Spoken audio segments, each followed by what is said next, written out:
Movie शुरू होती है जॉर्ज क्लूनी जो कि मूवी में डैनी ओशियन के नाम से किरदार अदा कर रहे होते हैं। तो पहले सीन में जेल से रिहा होते हैं और पार्टनर इन क्राइम रस्टी लेन से मिलते हैं। रस्टी का किरदार ब्रैड पिट अदा कर रहे होते हैं।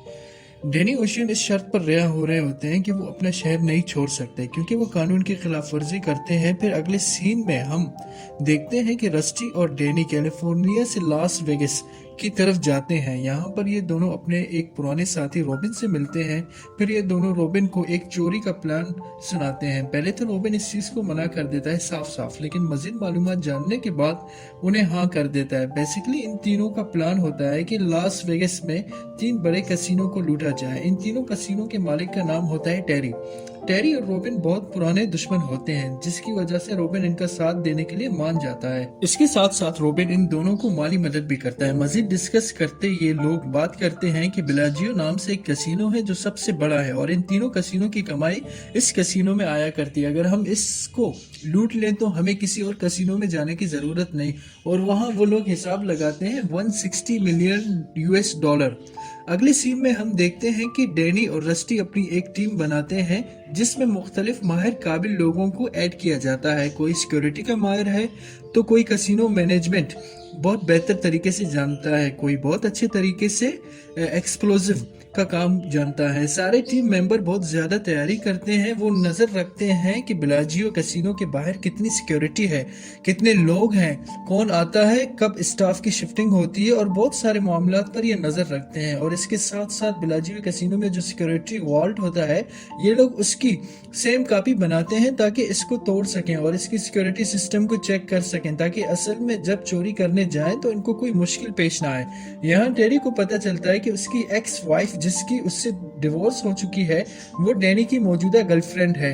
अब जबकि टेरी डैनी के बारे में जानता है तो जिस दिन चोरी होनी होती है उस दिन डैनी खुलेआम कैसीनो में जाकर बैठ जाता है ताकि वो सबकी नजरों में आ जाए। टेरी उसे देखते ही शक का शिकार हो जाता है और वो डैनी को पकड़कर एक कमरे में बंद कर देता है। यहाँ पर एक बंदा डैनी को मारने के लिए आता है, लेकिन डैनी की पहले से ही सेटिंग की होती है उससे। उसी बाउंसर को डैनी ने बहुत से पैसे दिए और वो डैनी की मदद करता है छत पर चढ़ने के लिए। और यहाँ से हम देखते हैं डैनी के कुछ टीम मेंबर वहीं से एंटर होकर रूम में आते हैं ताकि वो सिक्योरिटी रूम तक पहुंच सकें, जहां पर वो वॉल्ट होता है और उसमें बहुत सारे पैसे होते हैं। अब ये वॉल्ट वाले कमरे में पहुंच चुके हैं और वहां ये वॉल्ट सीज करते हैं और इनकी टीम अपने काम पर लग जाती है। अब हम देखते हैं कि रस्टी ने एक मोबाइल फोन पर्स में डाला हुआ होता है और उस पर फोन करके कहता है मेरी टेरी से बात करवाओ। और टेरी से बात करके वो बताता है कि तुम्हारी तिजोरी सीज कर दी गई है, अब ना कि तुम पैसे बाहर ले जा सकते हो और ना तुम्हारा बंदा अंदर आ सकता है, तो बेहतर यही है कि तुम आधे पैसे मुझे दे दो और आधे पैसे तुम अपने पास रख लो। तुम्हारे पास सिर्फ यही एक ही हल है।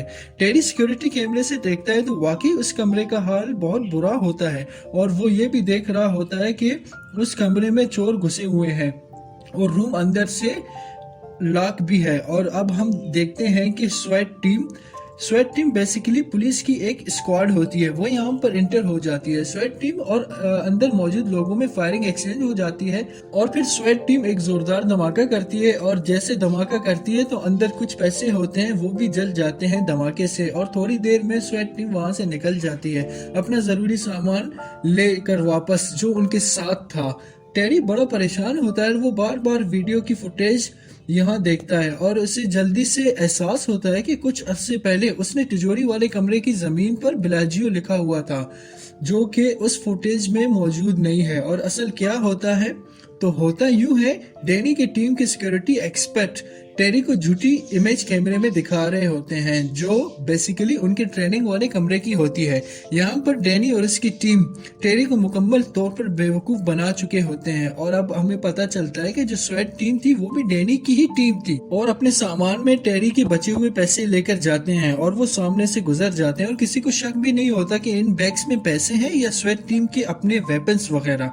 और अब हम देखते हैं कि डैनी इसी कमरे में बंद होता है बाउंसर के साथ, जहाँ टेरी ने उसे बंद करवाया था। टेरी को मुकम्मल यकीन होता है कि इस चोरी में डैनी का हाथ होता है, लेकिन डैनी बड़ा मासूम बनता है और वो इस चोरी से इनकार करता है और तभी गुस्से में आकर टेरी डैनी को पुलिस के हवाले करता है। लेकिन उसके पास कोई पुख्ता सबूत तो नहीं होता डैनी के खिलाफ, लेकिन डैनी ने कानून तोड़ा था पुलिस का, जिसका जिक्र मूवी के स्टार्टिंग में हमने किया था कि उसको कैलिफोर्निया छोड़ने की इजाजत नहीं थी, लेकिन वो बहुत दूर लास वेगास आ चुका था। अब हम डैनी की टीम को देखते हैं, क्योंकि इनका प्लान ये होता है कि पैसा लूटने के बाद सब आपस में बराबर का बांट लेंगे और वो फिर पैसा आपस में बांट कर मुख्तलिफ जगहों पर चले जाते हैं। कुछ महीनों के बाद जब डैनी अपनी सजा पूरी करके निकलता है तो जेल के बाहर हम रस्टी को देखते हैं, जो डैनी को पिक करने के लिए आए होते हैं और वो अब यहाँ से कहीं दूर चले जाते हैं, लेकिन टेरी को अब भी उन पर शक होता है और हम यहाँ देखते हैं कि टेरी के कुछ लोग उनका पीछा कर रहे होते हैं। टेरी कुछ भी नहीं भूला होता, उसे मुकम्मल एतमाद होता है कि इन सब के पीछे डैनी का हाथ होता है और वो इनका पीछा करके अपने पैसों तक पहुंच सकता है। और इधर ही ये मूवी खत्म हो जाती है। अगर आपको ये मूवी अच्छी लगी तो प्लीज शेयर करें, सब्सक्राइब करें और लाइक करें। आइंदा मजीद हम ऐसी वीडियोस अपलोड करेंगे जो हमारे चैनल पर आपको देखने के लिए मिल सकते हैं। Thank you.